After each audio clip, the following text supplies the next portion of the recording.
it's Kdrama Fanatics here and welcome back to my channel.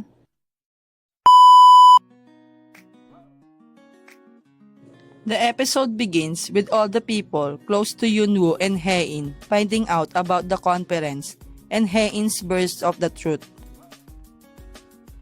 Hae In and Hyun share an emotional look before she begins walking towards him, but finds herself in an illusion. She falls into his arms and thinks of how she did not get to express her love to him and apologizes to her family for causing them pain.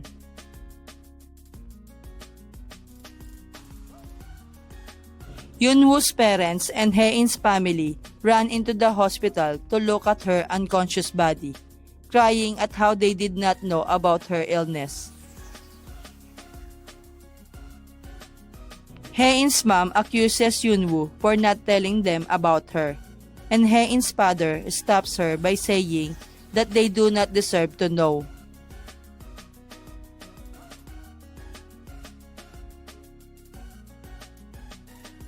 Her father walks away and breaks down in the elevator when he reminisces about Hae In as a child.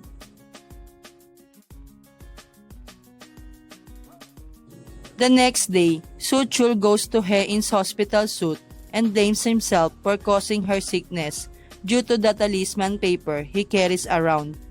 He breaks down in Hyunwoo's arms when she wakes up.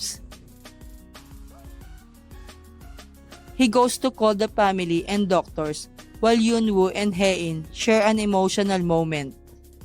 She expresses her love for him because she believes that she cannot die without telling him that. He cries and hugs her, telling her that she will not die because he cannot live without her.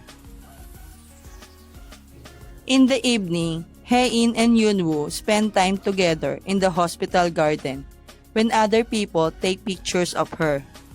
Frustrated at being seen as a person in love with her ex-husband, she asks him to be lovey-dovey in front of them.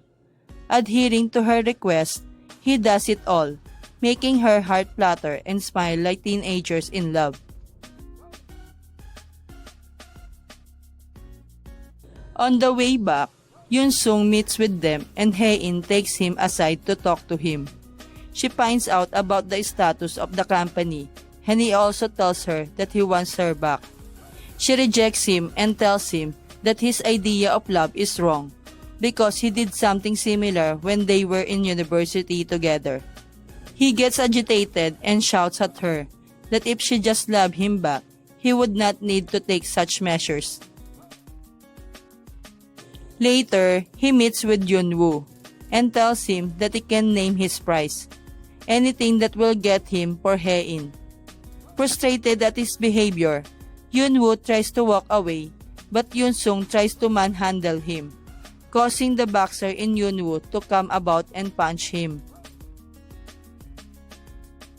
Meanwhile, at the hospital, Hyunwoo and Hae In talk about the location of the pond, and the former tells her how he approached all the ex-employees who helped him out of their love for the company, allowing him to gather all the information. The next day, Hyunwoo attends the internal committee meeting regarding his position in the company when his lawyer friends enter with the ample evidence that makes Hyunwoo look innocent. While it does not make him off the hook, it is enough to make the committee re-examine their evidence. While leaving, they came across Hyun-sung. Hyunwoo coolly walks away from him, making Hyun-sung enraged. He calls the broker and tells him to get rid of Hyunwoo, which he will pay by sending the broker away. On the other hand, the broker follows Hyunwoo, but the latter expertly speeds away from the former as there are policemen around. At the restaurant, both the families come together and have a great time. They discuss Hae In's health and the mothers talk about how to help her become healthier. Hae In enjoys her time blissfully with her love and her family. Back at their house, Hae In asks Yunwoo to dry her hair with a broken hair dryer, and they share a deep conversation. She tells him how her illness has begun rearing its ugly head. She is unable to recognize people and forgets name as well.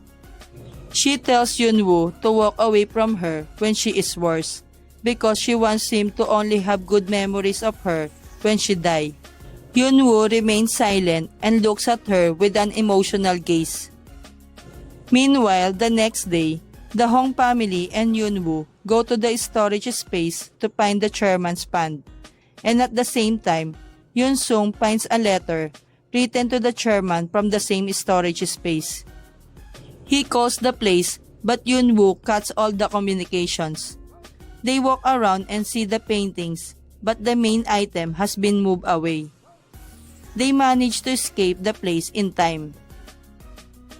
Yunwoo and Hae In walk away from them to have dinner together. He tells her to wait while he brings the car since it's raining. Yunwoo comes back and takes her to the car instead.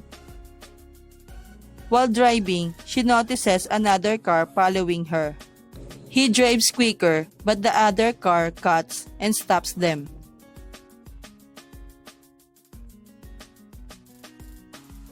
Yunwoo walks out from the other car, and Hae In gets confused. She can see two Yunwoos, one in the car and one outside. The Yunwoo outside screams her name, and she realizes that the person in the car is Yun Sung. And the episode ends there. Thank you for watching. Don't forget to subscribe, like, and share.